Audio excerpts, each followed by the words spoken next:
आज दत्त जयंती असून राज्यभरातील दत्त मंदिरामध्ये भाविकांनी गर्दी केली आहे। यंदा पौर्णिमा तिथी सायंकाळी 4:49 सुरू होणार आहे आणि गोरज मुहूर्ताची वेळ हा दत्त जन्मोत्सवाचा काळ मानला जातो।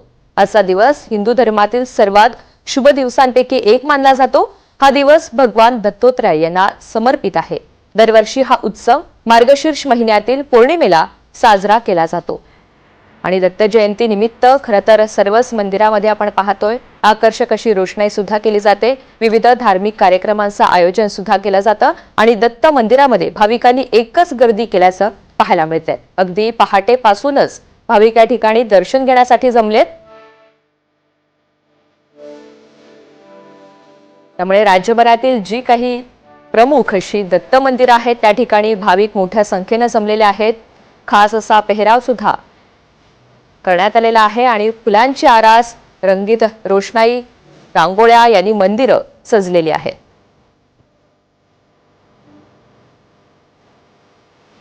दरम्यान मुंबईतल्या दादर येथील दत्त मंदिरातून आढावा घेतलेला आहे आमच्या प्रतिनिधी भाग्यश्री प्रधान यांनी आणि या सगळ्या संदर्भातले ताजी घडामोडी ते आपल्यापर्यंत पोहोचवणार आहेत। भाग्यश्री, सध्या काय माहोल आहे, कशी तयारी करण्यात आलेली आहे?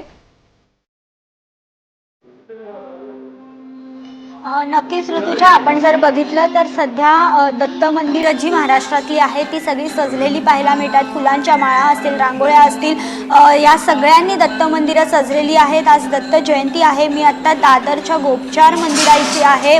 हे मंदिर सेंच्युरी जवळ आहे। आपण बघतोय की सुंदर असं सजावट जी आहे फुलांची ती केलेली पाहायला मिळते। मंदिर स्वच्छ सुंदर असं नीटनेटकं पाहायला मिळतंय। त्याचबरोबर जर आपण बघितलं तर आज अनेक जे कार्यक्रम आहेत दिवसभरात ते देखील इथे पार पडणार आहेत। आपल्या समोर या मंदिराचे जे संस्थापक आहेत, विश्वस्त आहेत, ते आहेत। आपण त्यांना विचारूया, सर आज नेमकी काय तयारी केलेली आहे आणि कशा पद्धतीने आपण दिवसभराचा हा कार्यक्रम आखलेला आहे? सकाळी अभिषेक असतो 7:15 वाजता, त्याच्यानंतर दुपारी संध्याकाळी कीर्तन असते आणि कीर्तनानंतर पाळणा असतो। जेव्हा जन्म होतो तेव्हा 7:15 साडेसहाच्या दरम्यान।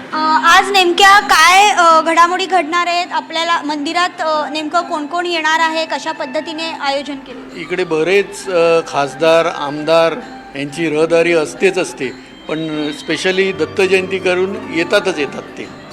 नक्कीच, तर आपण बघतोय ऋतुजा, आज लोकांनी देखील भक्तांनी देखील गर्दी केलेली पाहायला मिळते। मोठ्या प्रमाणात भक्त इथे हळूहळू यायला सुरुवात झालेली आहे। आज शनिवार आहे, सुट्टीचा देखील दिवस आहे, बऱ्याच जणांना सुट्टी असते, त्यामुळे अजून हळूहळू गर्दी आहे ती संध्याकाळपर्यंत वाढत जाणार आहे। आणि आत्ता जर बघितलं तर अत्यंत श्रद्धापूर्ण, भावपूर्ण असं वातावरण इथे सध्या पाहायला मिळतंय ऋतुजा। त्यामुळे संभाव्य गर्दी लक्षात घेता खरं तर भाग्यश्री, मंदिर प्रशासन सुद्धा सज्ज झालेली असून त्यांनी मोठ्या प्रमाणात तयारी केलेली आहे। धन्यवाद सविस्तर माहितीसाठी।